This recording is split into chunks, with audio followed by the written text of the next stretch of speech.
Bitlis diğer 80 vilayete benzemiyor. Bitlis yerin altıyla üstüyle özel bir yer. 12 yıldır organize sanayinin yer seçimiyle ilgili bir tartışma oldu. Yani 12 yıl boyunca şurası mı olsun, kalsın mı, gitsin mi diye bir tartışma yapılmış.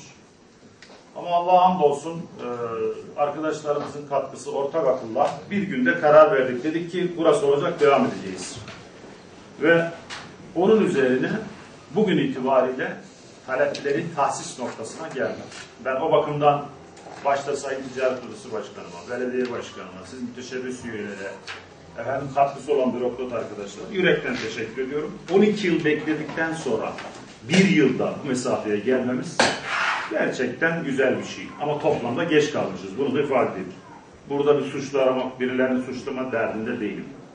Değerli arkadaşlar, Bitlis'in diğer illerden farklı ortak aklı, birlikte çalışmayı, uyumu çok iyi gerçekleştiren bir vilayet.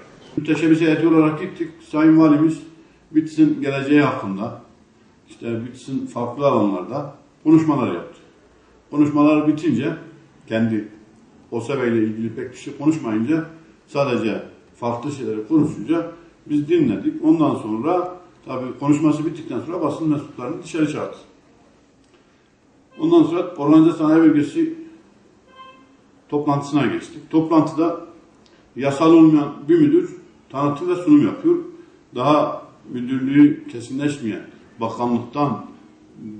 bakanlığa daha yazı bile gönderilmeden, bakanlığın tescili almadan, daha karar almadan Organize Sanayi Bölgesi Müdürü yasal olmayarak evrakları ve dokümanların tanıtımını yapmak istedi. Ben de bunların yasal olmadığını söyledim kendilerine. Evet, burada çıkar, karar alınır, bakanlığa gider, bakanlık tescil ederse o zaman müdür olur. Buna itirazı kişiden olmaz. Ancak daha görevi olmadan gayri resmi bir kurumu teslim etmek ne kadar doğru olacağını söyledim. Ve bunu söylediğim zaman yönetim kurulu müteşebbis heyetinde olmayan Vali Mevlini Alperen Bey müdahale etti. Ben kendisine sordum. Siz müteşebbis heyeti üyesi değilsiniz. Siz bu işlere niye müdahale ediyorsunuz? Sorduğumda ben karışırım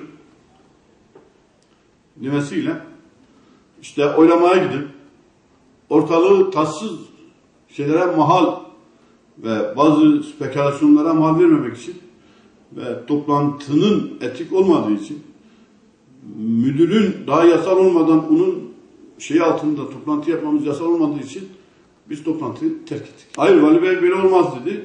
Böyle olmazsa biz de kendisine şunu söyledik. Alperen'in yönetim kurulu üyesi olmayan şahısların burada ne işi?